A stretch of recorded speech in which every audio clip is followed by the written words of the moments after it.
Al tercer día del viaje, mientras todos discutían sobre negocios e inversiones, mi suegra me sonrió y preguntó: ¿y tú? ¿Cuánto cobras por hora para destapar inodoros? Me reí incómodo e intenté desviar el tema, pero ella insistió: en serio, tengo curiosidad. ¿Es verdad que los plomeros cobran más por emergencias? Suena tan oportunista.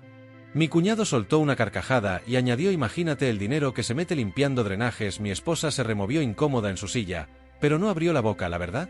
Yo ganaba más que varios de los que estaban ahí, pero en ese instante, nada de eso tenía peso porque para ellos, yo seguía siendo solo un plomero. La cena proseguía con un ambiente espeso, como si cada bocado fuera una piedra en la garganta. Beatriz, mi suegra, no se cansaba de lanzar indirectas sobre cómo su hija merecía algo mejor, ¿sabes? Carmen siempre fue excelente en sus estudios, podría haberse casado con quien quisiera, médicos, abogados, siempre tuvo pretendientes de familias distinguidas. Carmen, mi esposa, mantenía la mirada clavada en su plato, su silencio hería más que cualquier palabra. Ella ya no era esa mujer de hace 5 años que defendía nuestro amor frente al mundo entero. El dinero de su familia tenía ese poder, el de corroerlo todo, el de convertir lo más puro en apariencia vacía. Diego, mi cuñado, el hijo estrella y heredero del imperio familiar, no perdía oportunidad de burlarse de mí. ¿Y esa vez que te fuiste en plena cena de Navidad por una fuga? ¡Qué oso! No, hermanita. Apreté el tenedor con tanta fuerza que sentí los dedos entumecidos. Aquella noche había evitado que un hospital se inundara. Mi empresa de mantenimiento trabajaba con las instituciones más grandes de la ciudad, pero para ellos seguía siendo el idiota que limpiaba baños. El restaurante era de esos absurdamente costosos donde una entrada cuesta más que el salario mensual de alguien. Beatriz había elegido ese sitio como siempre lo hacía cuando deseaba recordarme la diferencia entre nuestras clases sociales. Las paredes exhibían obras de arte que probablemente valían más que mi primer departamento. Roberto. Beatriz se dirigió a mi suegro, que hasta ese momento fingía estar absorto en su teléfono. Cuéntale del nuevo proyecto, el del centro empresarial. Roberto alzó la vista con esa expresión arrogante que solo tienen los verdaderamente ricos. Si cerramos la compra del terreno ayer, serán 2 torres, 40 pisos cada una, un movimiento de 200 millones. Diego se enderezó de inmediato: ya tenemos el 60%. De las oficinas prevendidas. Fue una negociación que yo llevé personalmente. Mi hijo tiene olfato para los negocios, dijo Beatriz, mirándome fijamente. Igual que su padre, es algo que se hereda, ¿sabes? Bebí un sorbo de vino intentando no responder a la provocación. Sabía perfectamente de qué hablaban. El terreno había sido vendido por un cliente mío, y el valor real de la transacción era menos de la mitad de lo que afirmaban. También sabía que las preventas eran simples promesas sin ninguna garantía. Carmen seguía muda, movía la comida sin tocarla. Nuestro matrimonio había empezado como un cuento de hadas. Al revés, la rica heredera que se enamoró del dueño de una empresa de mantenimiento al principio. Le encantaba contar nuestra historia, cómo me conoció cuando fui a reparar el aire de su oficina. Ahora esa historia parecía pesarle. Miguel. Roberto al fin se dirigió a mí pronunciando mi nombre como si le costara decirlo. ¿Cómo va tu negocio? Va bien, respondí con sequedad. La verdad es que mi empresa había crecido de forma impresionante. De ser un pequeño negocio, pasó a ser una de las compañías más importantes de infraestructura en la región, pero hacía tiempo que había dejado de intentar ganarme su respeto. Debe ser complicado, soltó Beatriz con tono falso, manejar una empresa así. Emergencias, empleados sin preparación, ¿cómo te las arreglas? Antes de que pudiera contestar sentí el zumbido de mi teléfono. Era un mensaje de Alejandro, mi gerente de operaciones. Jefe, llegaron los papeles de la fusión, necesitamos su firma para cerrar la compra de Martínez Engineering. Martínez Engineering era una de las gigantes del rubro y su adquisición nos pondría a la cabeza del sector. El monto superaba ampliamente el valor del proyecto que tanto alardeaban Roberto y Diego. En realidad, iba a decir, pero Carmen me interrumpió. Mamá, ¿no ibas a contarlo de París? Beatriz se iluminó de inmediato, olvidando por completo lo que había dicho antes. Si reservé la suite en el George Hinton. ¿Recuerdas cuando fuimos por tus 15, querida?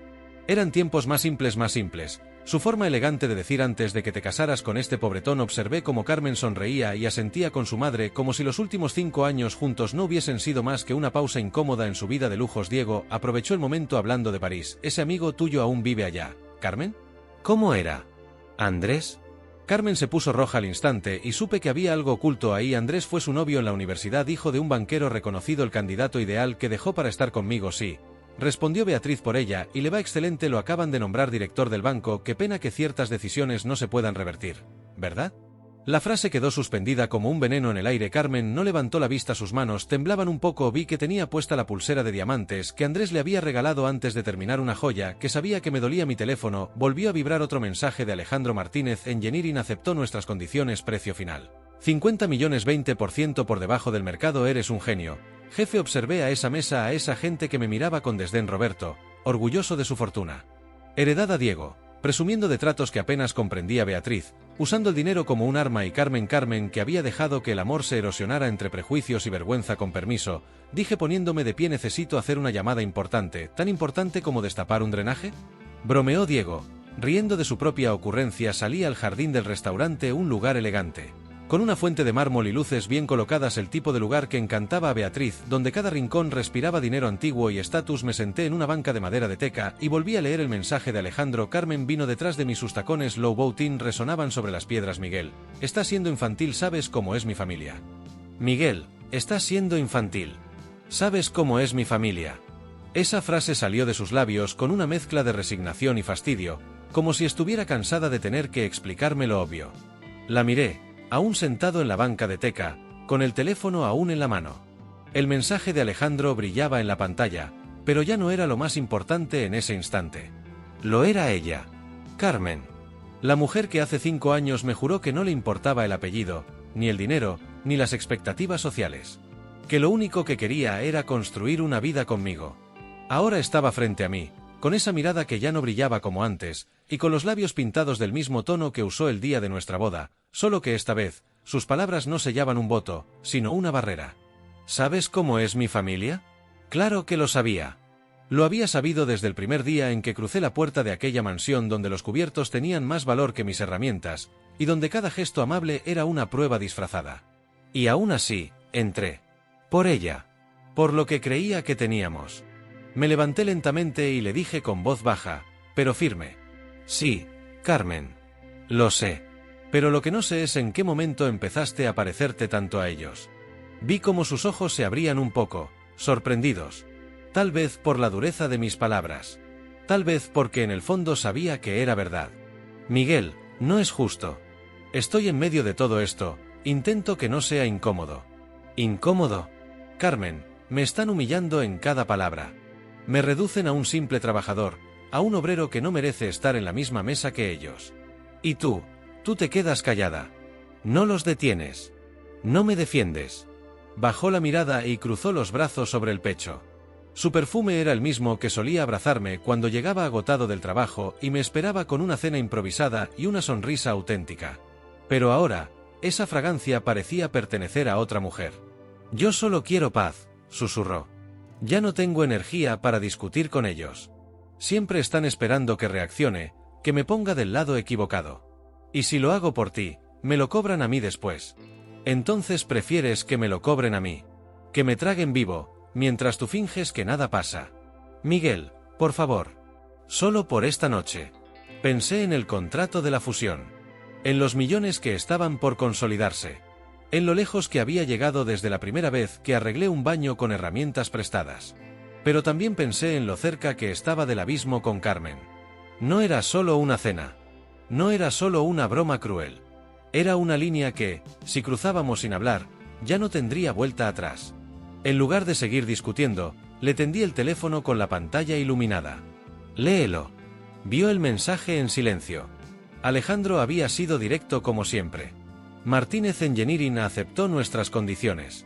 El valor cerrado fue de 50 millones, 20% por debajo del mercado. Eres un genio, jefe. Carmen parpadeó varias veces. Luego levantó la mirada hacia mí, buscando algo en mis ojos. No sé si fue admiración, duda o simplemente una punzada de culpa. ¿Eso es lo que ibas a contar en la mesa? Sí. Pero me interrumpiste para cambiar de tema. Pensé que era mejor así. No quería que comenzara otra discusión. No querías que me defendiera. Miguel, solo quiero que entiendas que estar contigo no ha sido fácil para mí tampoco. He perdido cosas. He cedido. He tenido que callar tantas veces. No sabes lo que me cuesta tener a mamá mirándome como si fuera una fracasada por haberte elegido. Sentí que algo dentro de mí se rompía lentamente. Porque entendía su dolor. Pero también me dolía que viera nuestra historia como una pérdida. Entonces, ¿te arrepientes? Pregunté. Carmen no respondió. Pero el silencio se volvió más pesado que cualquier palabra. Me guardé el teléfono en el bolsillo. El frío de la noche se había colado por el cuello de mi camisa. Y no era el clima, era esa sensación de haber sido despojado de algo valioso. Yo no me arrepiento de ti, Carmen. Pero sí me estoy empezando a arrepentir de lo que hemos permitido que pase entre nosotros. Volví a mirar la fuente de mármol, donde el agua seguía cayendo con la misma elegancia indiferente que lo rodeaba todo en ese lugar. Y entonces ella dijo algo que no esperaba. ¿Estás pensando en irte? No le respondí. No porque no supiera qué decir, sino porque temía que, si abría la boca, diría cosas que no podríamos deshacer. Carmen se sentó a mi lado en la banca. Por un momento, no habló. Solo apoyó su mano sobre la mía. Una mano que había acariciado mis sueños, mis cicatrices, mis éxitos. Pero esa noche, se sentía temblorosa, frágil. Como si no supiera si estaba ahí para quedarse o para despedirse. Lo siento, dijo finalmente. No sé cómo arreglar esto. La miré. Y fue entonces cuando dije lo que llevaba guardado desde hace meses. No lo arregles por ellos. Arréglalo por ti. Por lo que eras antes de que te hicieran sentir que amar a alguien como yo era una vergüenza. Su respiración se cortó por un segundo. Y luego me abrazó. No ese abrazo de pareja feliz. No. Era uno de esos abrazos rotos. De los que intentan reunir los pedazos de algo que se está cayendo a pedazos. Sentí un nudo en la garganta. Pero no lloré. No aún. Porque sabía que esto recién empezaba. Y también sabía que al volver a la mesa, el juego de máscaras continuaría. Pero esta vez, yo ya no jugaría con las reglas de ellos. Esa noche, algo en mí cambió. Y lo que vino después, lo cambió todo. Regresamos a la mesa cuando el postre ya había sido servido. Beatriz hablaba animadamente con una pareja de amigos que acababa de llegar. Gente del mismo círculo, con las mismas sonrisas ensayadas y el mismo desprecio envuelto en cortesía. Nadie pareció notar nuestra ausencia, o si lo hicieron, prefirieron actuar como si nada hubiera pasado. Carmen y yo nos sentamos en silencio. Frente a mí, el tiramisú parecía una broma. Había crecido en una casa donde el postre era pan con mantequilla y azúcar cuando había suerte. Ahora estaba en un restaurante donde el nombre del postre ocupaba más espacio en el menú que su propia descripción. Diego se inclinó hacia mí, sonriendo como si todo lo anterior no hubiera ocurrido. ¿Y? ¿Hiciste tu llamada de emergencia? Me limité a mirarlo. No iba a seguirle el juego. No esta vez. Roberto levantó la copa. Quiero proponer un brindis. Por el futuro. Por los negocios prósperos. Y por mantener el legado de nuestra familia. Todos alzaron sus copas, incluso Carmen, aunque lo hizo sin entusiasmo. Yo me quedé quieto, observando. El vino en sus copas brillaba bajo la luz cálida del candelabro. Un brindis que parecía una celebración, pero para mí sonaba como un recordatorio. Nosotros, los que tenemos apellido. Tú, el que limpia. Roberto se giró hacia mí. ¿Y tú, Miguel? ¿No brindas por el futuro? Lo hice. Pero por un futuro que no incluía esta farsa. Bebí un sorbo sin levantar la copa. La tensión volvió a asentarse como una neblina espesa. Entonces sonó mi teléfono otra vez. Esta vez no era Alejandro. Era mi madre. Me disculpé y me levanté. Caminé hacia el baño, pero no entré. Solo me apoyé en la pared y contesté. Hola, ma. Miguelito, ¿todo bien? Solo quería saber si viste lo que te dejé en el correo. Asentí aunque ella no podía verme. Sí, lo vi. El documento del notario. Lo firmé esta mañana. Gracias, mijo. Lo siento si es mucho pedirte que ayudes a tu hermana con eso. Sé que estás ocupado. No te preocupes. Todo va a salir bien. Me dio las bendiciones de siempre. Colgué y me quedé allí un momento, dejando que el ruido del restaurante se filtrara detrás de mí como un murmullo lejano. Mi familia era sencilla. De esas que se llaman por teléfono no para pedir favores, sino para dar las gracias. No tenían apellidos ilustres, pero tenían algo que no se podía comprar: dignidad. Volví a la mesa. Carmen me miró, tal vez adivinando que algo se removía dentro de mí. Tal vez sabiendo que había comenzado a hacer maletas en silencio, no para irme del viaje, sino para salir de ese mundo que ya no me pertenecía. Beatriz volvió a abrir la boca. Siempre era ella. ¿Y tú, Miguel? ¿Qué planes tienes para el futuro? ¿O los plomeros no planifican más allá de la próxima fuga? Esta vez no me reí. Esta vez tampoco bajé la mirada. Me acomodé en la silla y la miré fijamente. En realidad, si tengo un plan. Acabo de adquirir Martínez Engineering. El silencio fue inmediato. Como si alguien hubiese presionado un botón que apagara todas las voces. La pareja que conversaba con Beatriz dejó de moverse. Roberto frunció el ceño. Diego entrecerró los ojos. Carmen, por primera vez en la noche, me miró con algo parecido al asombro. Beatriz parpadeó. ¿Perdón? Martínez Engineering. La compré hoy. Cerramos el trato esta tarde. Y ya que lo preguntas, sí, tengo planes. Planeo expandir nuestras operaciones a nivel nacional. Invertir en infraestructura verde. Y duplicar la plantilla en el próximo año. Diego soltó una risa incrédula. ¿Martínez Engineering? Esa empresa estaba en proceso de reestructuración. ¿Y tú tienes ese tipo de capital? Sí, respondí. Porque mientras tú te ocupabas de aprender a mover dinero viejo, yo estaba construyendo uno nuevo. El rostro de Beatriz se endureció. Carmen bajó la vista otra vez, pero sus mejillas estaban encendidas. Me levanté despacio, tomé mi copa y la alcé. A los que subestiman a los que trabajan con las manos. A los que creen que el éxito tiene que oler a colonia cara y no a sudor. Y a los que van a tener que aprender a pronunciar mi nombre con respeto.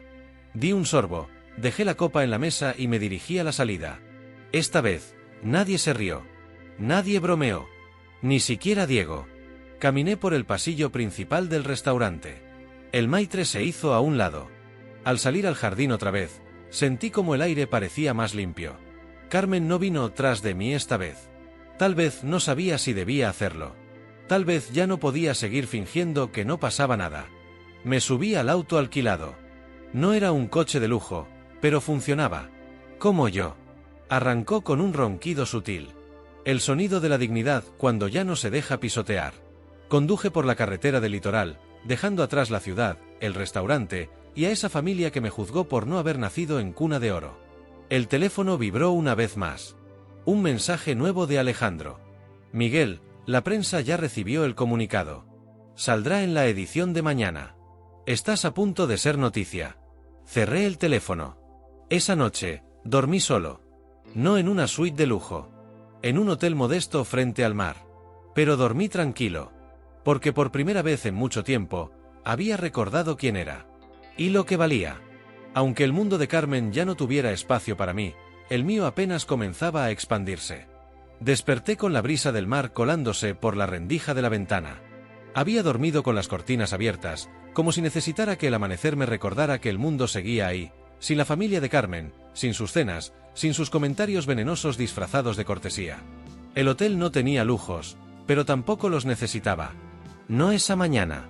El café era fuerte, el pan estaba algo duro, y la vista desde la terraza era suficiente para que todo lo demás pasara a segundo plano. Mi teléfono tenía 3 llamadas perdidas de Carmen. No devolví ninguna. No aún. Había algo dentro de mí que necesitaba tiempo.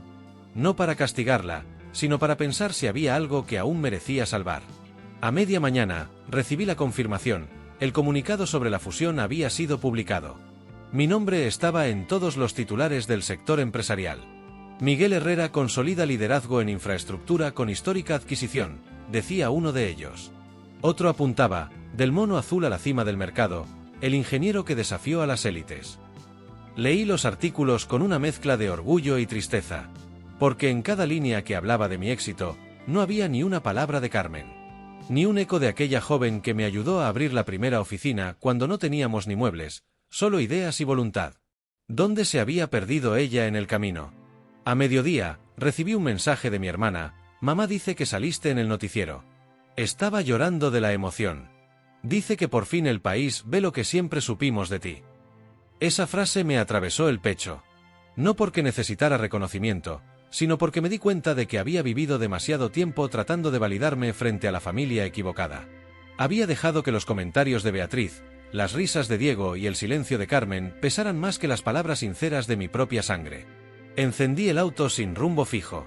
Conduje por una carretera costera, dejando que el paisaje me despejara las ideas. Me detuve en una playa poco concurrida. Me quité los zapatos, arremangué los pantalones y caminé por la orilla. Cada paso en la arena era como desatar un nudo. Necesitaba eso. Limpiar mi alma del resentimiento, del rencor, del cansancio emocional que me había dejado aquella cena. No sabía cuánto tiempo había pasado cuando escuché pasos detrás de mí. Me giré. Era Carmen. Sin tacones. Sin maquillaje. Con el mismo vestido del día anterior, ahora arrugado. Miguel. Su voz era débil, pero estaba ahí. Me acerqué, pero no hablé. Quería que fuera ella quien rompiera el silencio esta vez. Le temblaban los labios. Le temblaban las manos. Vine en taxi. No sabía dónde más buscarte. Solo sabía que estarías cerca del mar. Siempre vienes aquí cuando necesitas pensar. Asentí. Ella se acercó un poco más. ¿Por qué no me contestaste? Porque necesitaba espacio. Carmen respiró hondo. Lo de anoche fue horrible. No solo por lo que dijeron los demás, sino por lo que no dije yo. Te vi solo, humillado, y me callé. Por miedo, por cobardía, porque pensé que si hablaba, me perdería a mí misma. Pero esta mañana, al verte en los titulares, me di cuenta de que ya te había perdido. Y que, peor aún, me había perdido a mí también. Bajé la mirada. Aún no estaba seguro de que esas palabras fueran suficientes. No después de tanto. No después de verla sonreírle a su madre mientras me destruían con palabras. Carmen se arrodilló en la arena. No me importó el vestido. No me importó el maquillaje. Me importas tú. No por los millones. No por la empresa. Por cómo me mirabas cuando no tenía nada. Y por cómo sigues siendo ese hombre que jamás se olvidó de quién era, aunque todos quisieran que lo hiciera. Me senté frente a ella. El sonido de las olas era lo único que nos acompañaba. Necesito saber si esto se puede reparar, Carmen. No quiero que vuelvas solo por culpa o por costumbre. Ella extendió la mano. No vengo por culpa. Vengo porque cuando me abrazaste anoche, sentí que aún había algo que valía la pena salvar. Me quedé en silencio. Y ella añadió, pero si tú ya no quieres, si sientes que no hay nada más, solo dímelo. Me levanté. Le ofrecí la mano para que se pusiera de pie. No respondí. No con palabras. Caminamos por la playa tomados de la mano, sin saber qué vendría después. Pero por primera vez en mucho tiempo, sin miedo a lo que el mundo pensara. Esa tarde, fuimos al hotel juntos. No hubo grandes discursos ni promesas. Solo un abrazo largo y silencioso. Como si quisiéramos detener el tiempo ahí, en ese instante donde aún era posible comenzar de nuevo. Esa noche, mientras Carmen dormía, recibí un correo. Era de una revista internacional. Querían hacer un reportaje sobre mi historia. Desde mis inicios como técnico hasta la compra de Martínez Engineering. El asunto decía, queremos contar el otro lado del éxito. Me quedé mirando el cuerpo dormido de mi esposa. Su respiración era pausada. Su rostro, por fin, en calma. Respondí el correo con una sola frase, acepto. Pero quiero hablar también de los fracasos. Porque sin ellos, esta historia no tendría sentido. Apagué la luz. Y por primera vez en mucho tiempo, me dormí sin el peso de los prejuicios sobre mi pecho. Solo con la certeza de que el camino que uno construye con dignidad, siempre lleva a casa. Incluso si esa casa hay que reconstruirla desde cero. La mañana siguiente, Carmen y yo desayunamos en silencio. No era un silencio tenso, como el de las últimas semanas, sino uno suave, casi cálido. Como cuando dos personas que han caminado por el borde del abismo, se detienen a contemplar la posibilidad de volver. Ella me miraba con una mezcla de ternura y arrepentimiento. Yo, con precaución. Porque el amor, cuando ha sido herido, no se sana solo con palabras dulces. Necesita acciones. Verdades. Tiempo. Luego del café, me pidió acompañarme a una reunión que ya tenía agendada con un grupo de inversores. Dudé un segundo, pero acepté. Ella quería ver mi mundo, ese del que se había distanciado poco a poco, casi sin darse cuenta. Al llegar, noté cómo sus ojos se movían con curiosidad entre los planos, los gráficos, los ingenieros y sus carpetas llenas de datos. Carmen siempre había sido inteligente, con una mente ágil y una sensibilidad especial para los detalles, pero durante años se había mantenido al margen de mi crecimiento, atrapada entre las expectativas familiares y su propio miedo a fallar. En la sala de juntas, me senté al frente, como lo había hecho tantas veces. Mis socios comenzaron a revisar los términos del nuevo contrato con una universidad del norte, y Carmen escuchaba con atención, como si estuviera redescubriéndome. Al salir de la reunión, me detuvo antes de subir al auto. Miguel, no sabía que tenías este equipo. No sabía que habías llegado tan lejos. Sonreí con cierta tristeza. Lo tenías frente a ti todo este tiempo, Carmen. No lo viste porque estabas demasiado ocupada pidiendo permiso para amarme. Bajó la mirada. Y no respondió. En lugar de volver al hotel, conduje hasta el barrio donde crecí. Carmen no había estado allí desde que nos casamos.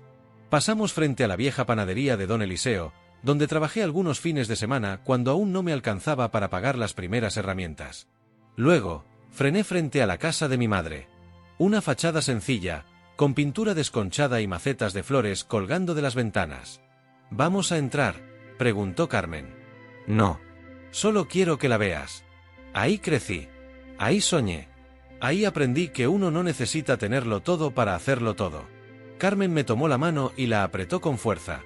No dijo nada, pero en sus ojos noté un brillo diferente, como si por primera vez estuviera viendo el origen real de lo que tanto admiraban los demás, pero que ella había olvidado valorar.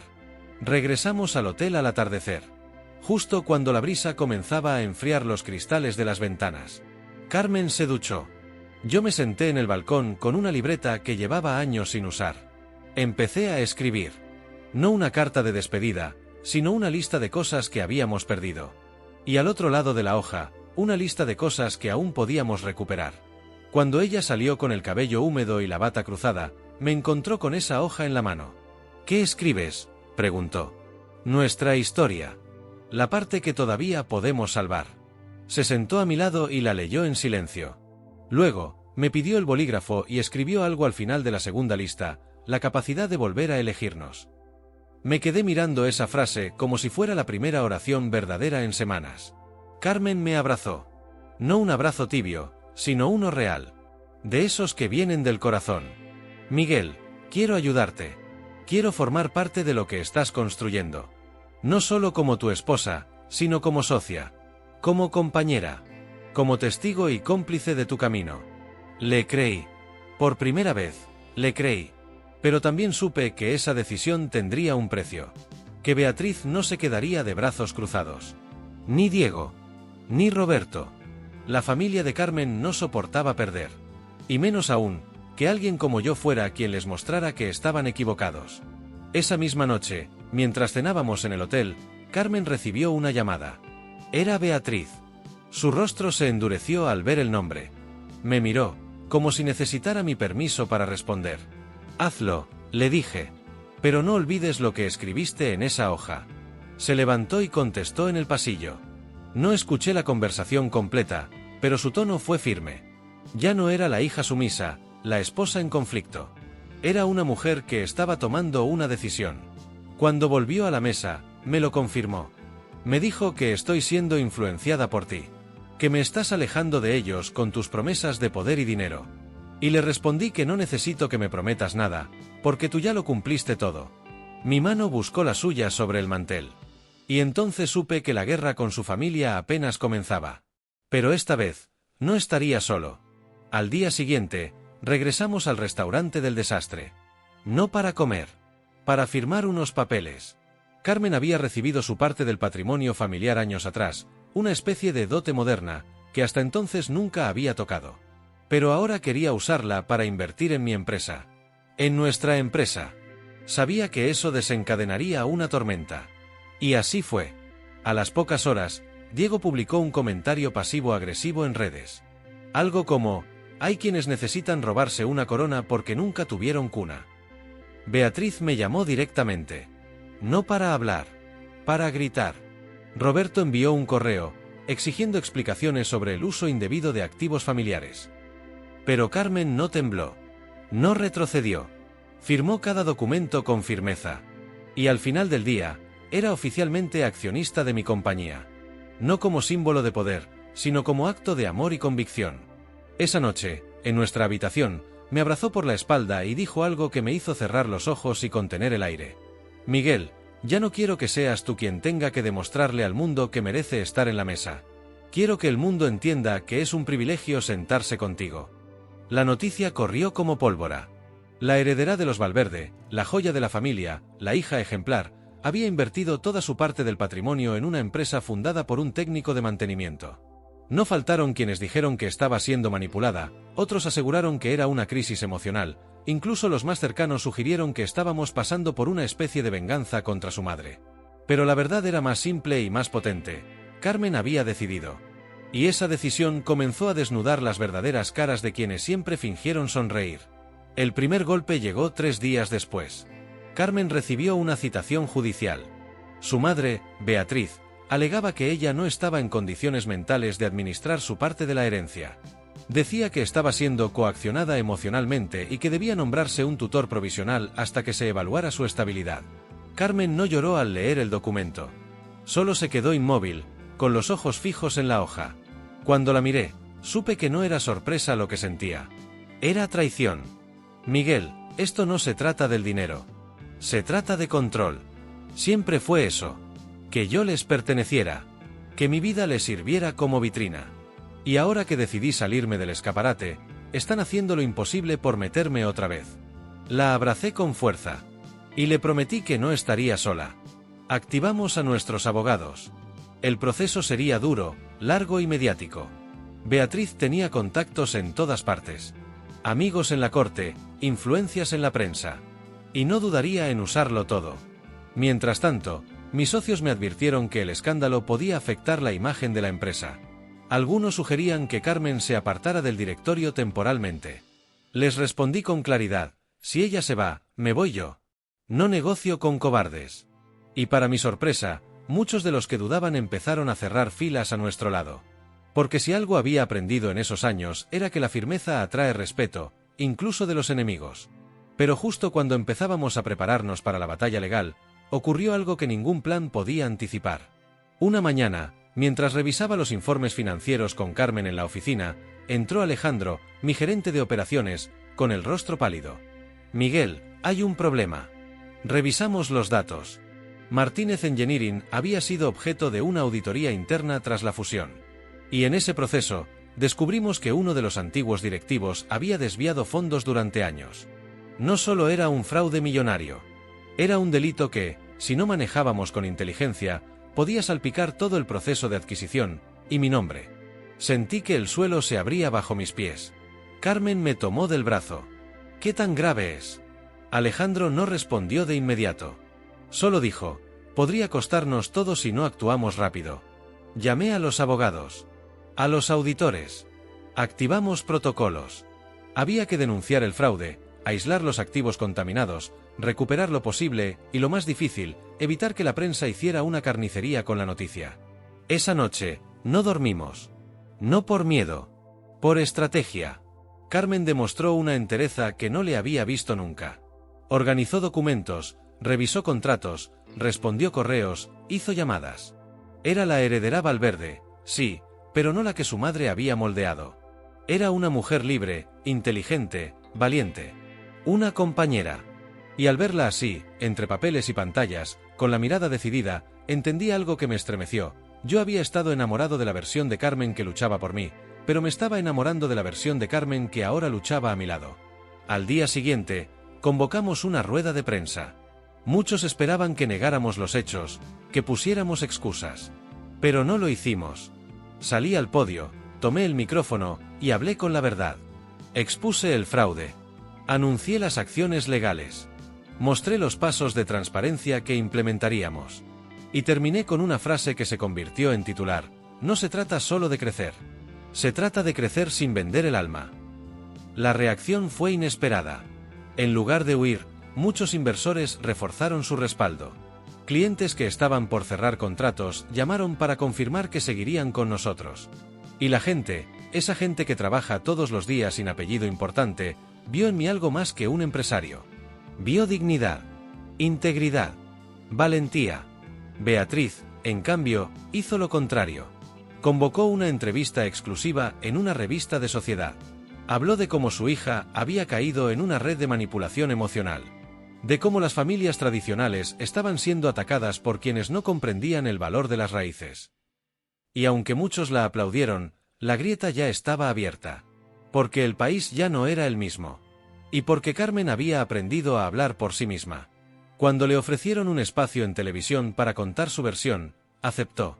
Se sentó frente a las cámaras, sin joyas, sin estilista, sin libreto. Y dijo: mi madre cree que estoy loca por elegir el amor y el esfuerzo sobre el apellido. Y si eso es locura, entonces que me declaren culpable. La entrevista se volvió viral. En 24 horas, miles de mujeres comenzaron a compartir fragmentos.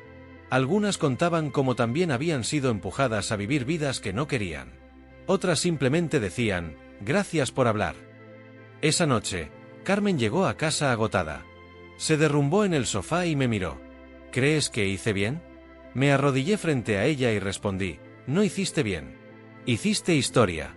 Nos abrazamos. El escándalo aún no había terminado. El juicio con su madre seguía. El proceso de saneamiento en Martínez Engineering tomaría meses. Pero algo era seguro. El amor, cuando es auténtico, no se rinde ante la presión, ni se oculta bajo las apariencias. Se levanta, se sacude y pelea. Esa noche, por primera vez, supe que ya no necesitaba demostrar nada a nadie. Porque en medio de la tormenta, yo no era el plomero. Era el hombre que había construido un imperio con sus propias manos. Y ahora, tenía a su lado a la única mujer que había tenido el valor de volver a elegirme, sabiendo todo lo que eso implicaba. Los días siguientes fueron una mezcla intensa de caos y revelaciones. Cada jornada traía un nuevo obstáculo, una nota de prensa tergiversada, una llamada de un periodista amarillista, un rumor malintencionado lanzado desde una cuenta anónima. Pero lo más difícil no eran los ataques. Era ver cómo personas que alguna vez compartieron nuestra mesa ahora dudaban, se alejaban o directamente nos daban la espalda. Carmen y yo trabajábamos codo a codo desde el amanecer hasta bien entrada la noche. La empresa se mantenía firme, pero sentíamos el peso del juicio familiar como una sombra constante. La abogada de Beatriz había pedido formalmente una evaluación psiquiátrica para Carmen. Alegaba que su conducta impulsiva al invertir sin asesoría demostraba inestabilidad emocional. Fue entonces cuando, sentados en la sala de espera de un juzgado, Carmen me tomó la mano y me hizo una pregunta que se clavó en lo más profundo de mí. Miguel, ¿tú crees que me estoy volviendo loca? Levanté la mirada y vi sus ojos llenos de inseguridad, una expresión que jamás imaginé en ella. Había enfrentado a su madre, había soportado humillaciones públicas, y sin embargo, era esta batalla interna la que más la quebraba. No, Carmen. No estás loca. Estás siendo valiente. Pero nadie nos enseña cómo sostener la espada cuando la batalla es contra tu propia sangre. Ella bajó la mirada, y yo continué. Lo que estás haciendo es lo que muchas quisieran hacer y no se atreven. Salirte del molde. Pensar con tu mente. Elegir con tu corazón. ¿Sabes lo difícil que es eso en una familia como la tuya? ¿Y tú? Preguntó en voz baja, ¿no te cansas? ¿De luchar, de demostrar, de soportar sus burlas? Me quedé en silencio unos segundos. Claro que me cansaba. Había días en que deseaba volver a los inicios, cuando el único ruido que me juzgaba era el de una tubería rota. Pero también había algo en mí que ya no podía volver atrás. No puedo cansarme, Carmen. Porque si yo me rindo, ellos ganan. Y no es solo por mí. Es por ti, por todos los que creen que su origen los condena. Porque alguien tiene que mostrar que no necesitas un apellido para construir un legado. Ella me abrazó, y en ese momento supe que el mayor acto de rebeldía no era gritar, era resistir. La evaluación psiquiátrica salió favorable.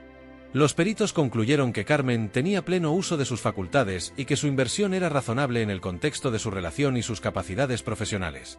Beatriz no se rindió. Apeló. Pero el juez, en una frase que no olvidaremos jamás, escribió: la independencia emocional no puede ser tratada como un síntoma de locura, sino como un signo de madurez. Ganamos esa batalla. Pero sabíamos que aún no habíamos ganado la guerra. Carmen comenzó a recibir amenazas sutiles. Cancelaciones de invitaciones sociales. Exclusión de reuniones familiares. Amigos de la infancia que ya no la miraban igual. Fue entonces cuando organizamos una cena pequeña en nuestra casa. Invitamos solo a quienes sabíamos que creían en nosotros. Mi hermana, Alejandro, algunos socios, una periodista que había escrito con objetividad sobre nuestro caso. Nada ostentoso. Solo comida, música suave y muchas risas. En un momento, Carmen se puso de pie y levantó su copa. Quiero brindar, dijo con voz clara, por todos los que nos acompañan esta noche. Pero sobre todo, por las decisiones difíciles. Por esos momentos en que uno se rompe por dentro, pero no se traiciona. Por todos los que alguna vez tuvieron que elegir entre pertenecer y ser libres. Y eligieron lo segundo. Hubo un silencio. Luego aplausos. Algunos con lágrimas. Porque lo que Carmen había dicho tocaba algo que muchas personas vivían, aunque nunca lo confesaran. Esa noche, al despedir a los últimos invitados, Carmen me abrazó en la puerta. ¿Tú crees que esto va a terminar algún día? No lo sé, respondí. Pero al menos ahora no estamos solos. Porque sí, ya no lo estábamos. Nuestro equipo crecía. No solo en número, también en convicción. Personas que habían estado en silencio empezaban a hablar. Mujeres de familias tradicionales que nos escribían por redes para agradecer a Carmen por decir lo que ellas callaban. Jóvenes emprendedores que me preguntaban cómo no rendirse cuando el mundo te trata como menos.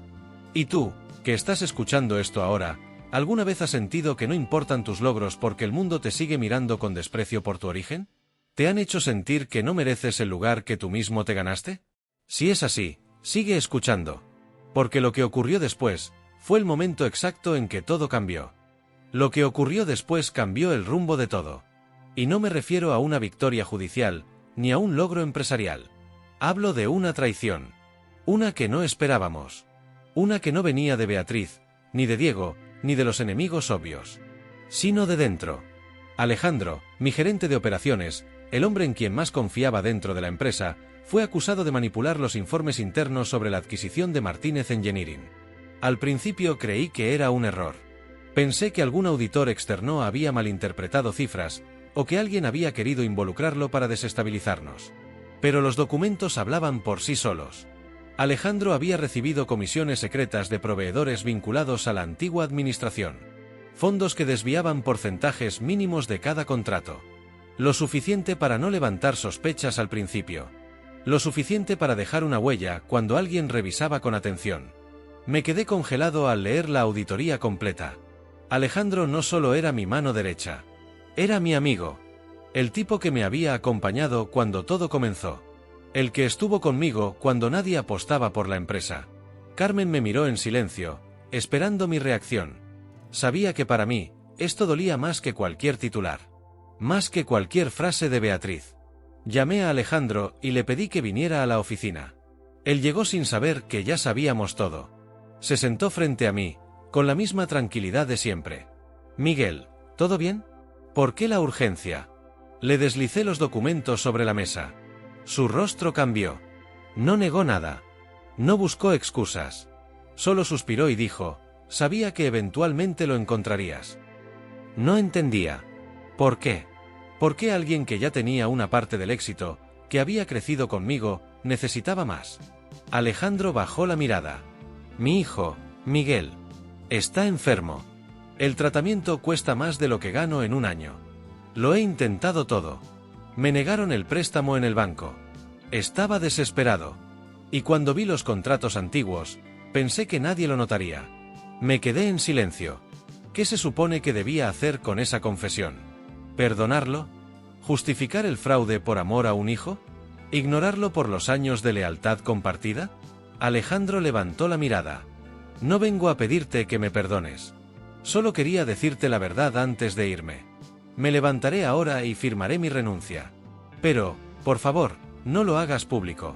No por mí. Por mi hijo. Se levantó lentamente.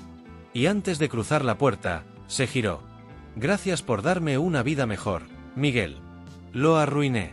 Pero no olvidaré lo que hiciste por mí. Se fue. Y yo me quedé ahí. Solo. Carmen entró minutos después y me encontró con la mirada fija en los papeles. No dije nada. Solo la abracé. Porque aunque había ganado el respeto del mundo, ese día perdí algo que el dinero no puede reemplazar, la confianza ciega. Tuvimos que emitir un comunicado interno. Proteger a la empresa. Nombrar un nuevo gerente. Reorganizar los equipos. Fue duro.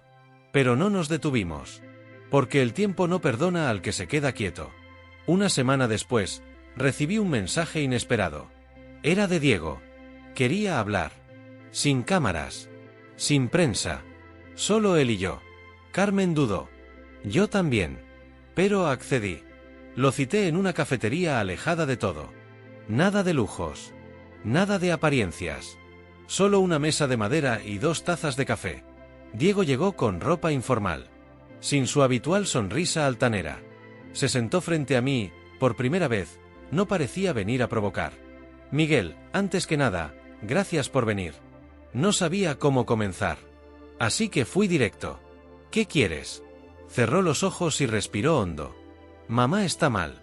Desde lo de Carmen, desde que el juez falló en su contra, no ha sido la misma. Ha perdido peso. Duerme mal. Está obsesionada. Yo fruncí el ceño. ¿Y eso qué tiene que ver conmigo? Todo. Porque ella cree que tú se la quitaste. Cree que arruinaste su legado. Y no va a parar hasta destruirte. Lo dice en voz alta. En la mesa. En las reuniones. Está perdiendo el control. Lo miré fijamente. ¿Estás aquí para advertirme? ¿O para convencerme de que le devuelva a Carmen?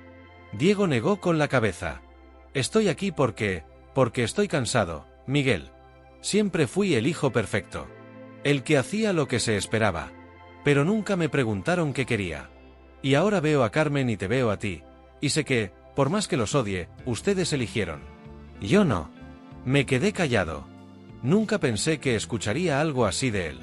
Diego continuó. Mamá se enteró del escándalo con tu gerente. Cree que es la oportunidad perfecta para arruinar tu reputación. Va a contactar periodistas. Va a manipular la historia. Solo te pido una cosa. Que te prepares. Porque viene con todo. Se levantó sin esperar respuesta. Dejó una tarjeta sobre la mesa. Un abogado. Uno de los mejores.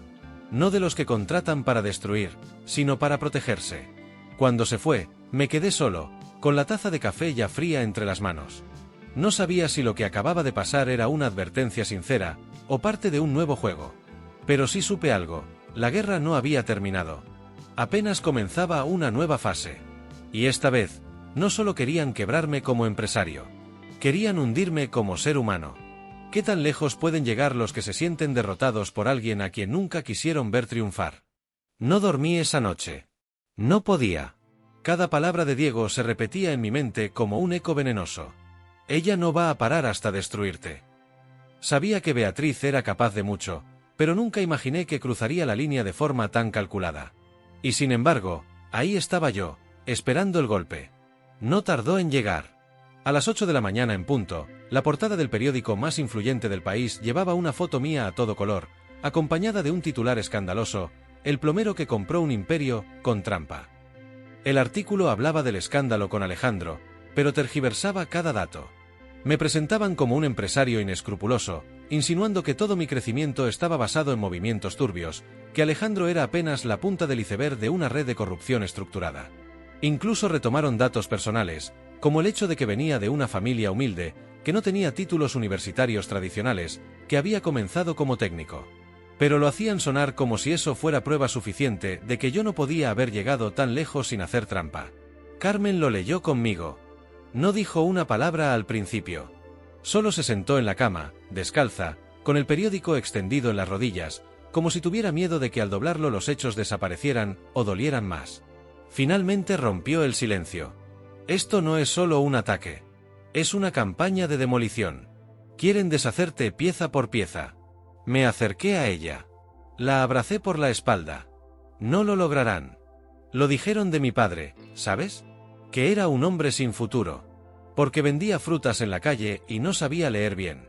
Pero me enseñó a mirar a los ojos sin temerle a nadie. Beatriz podrá tener prensa, abogados, dinero. Pero yo tengo verdad. Y eso no se compra. Carmen me miró y en sus ojos ya no había duda. Había fuego. Convocamos una rueda de prensa esa misma tarde. Esta vez, en la entrada de la sede central de mi empresa. No en un hotel de lujo. No en una sala controlada. Ahí, en la calle, frente a todos. Yo, con mi traje sencillo y mi dignidad intacta. Carmen, a mi lado, vestida de blanco como una declaración de guerra en silencio. Las cámaras captaron cada palabra. No negué el escándalo con Alejandro. No eludí responsabilidades. Pero expliqué con claridad lo que el artículo había omitido, las acciones que tomamos, las medidas de auditoría, las denuncias que nosotros mismos presentamos. Cerré mi intervención con una frase que marcó el giro: me pueden quitar la reputación en un titular, pero no pueden borrar los cimientos que levanté con mis manos. Y cada ladrillo que pusieron para sepultarme, lo usaré para construir más alto. La respuesta fue inmediata. Miles de personas compartieron el vídeo. Lo transformaron en símbolo. Gente que jamás había oído mi nombre empezó a buscar la historia completa. Influencers, empresarios honestos, periodistas independientes, muchos comenzaron a hacer lo que los grandes medios no, investigar, contrastar, hablar con los que me conocían de verdad. Mientras tanto, Beatriz intensificó su cruzada. Filtró fotos viejas mías reparando baños. Sacaron de contexto correos internos de hace 5 años. Incluso difundieron un rumor que afirmaba que mi empresa había sido sancionada por violaciones laborales. Carmen y yo sabíamos que era cuestión de tiempo antes de que intentaran ensuciarla a ella también. Y no tardaron. El siguiente titular fue: Heredera Valverde en manos de empresario cuestionado, víctima o cómplice. Pero cometieron un error. Uno grave. Tocaron a Carmen. Y ella ya no era la misma joven que una vez cayó por miedo a perder el apellido. Salió en televisión. Esta vez sola. Vestida con el mismo blazer con el que había firmado su primera inversión como socia. Y habló. No por mí. Por ella. Por las mujeres que habían sido silenciadas, manipuladas, etiquetadas de locas por pensar distinto. Dijo: no me quitaron la herencia, me liberé de ella. No estoy en manos de nadie, tomé las riendas de mi vida. Y si amar a un hombre que construyó su futuro desde cero es una ofensa para los que nacieron con todo, entonces estoy orgullosa de ofender. El país quedó dividido. Unos nos defendían con pasión. Otros, con resentimiento, repetían los argumentos de la élite ofendida. Pero mientras los grandes medios debatían, nosotros trabajábamos. Reestructuramos la empresa. Abrimos nuevas unidades. Carmen asumió formalmente la dirección de proyectos comunitarios, usando parte de sus fondos personales para iniciar programas de formación para jóvenes técnicos sin recursos. En pocos días, nos llamaron desde 4 universidades para hablar en charlas sobre emprendimiento, ética y resiliencia. Beatriz, furiosa, demandó a uno de los medios por haber permitido que se hablara mal de ella. Y ahí, cometió su mayor error. Porque al exigir derecho de réplica, tuvo que mostrar documentos. Y uno de ellos, un correo privado filtrado por error en el expediente, demostraba que había pagado a un periodista para alterar el contenido original del artículo contra mí. La evidencia se filtró. Y con ella, su imagen, cuidadosamente construida durante décadas, comenzó a caer como una fachada de papel mojado. Diego, esta vez en silencio, me envió un mensaje: no te lo dije por venganza. Te lo dije porque sabía que ella podía destruirnos a todos si no la detenías tú. Lo miré. Lo entendí. Ya no era el cuñado altanero. Era un hombre atrapado, como tantos, entre el deber y el miedo. Carmen me miró esa noche, al leer la noticia de la filtración. ¿Y ahora?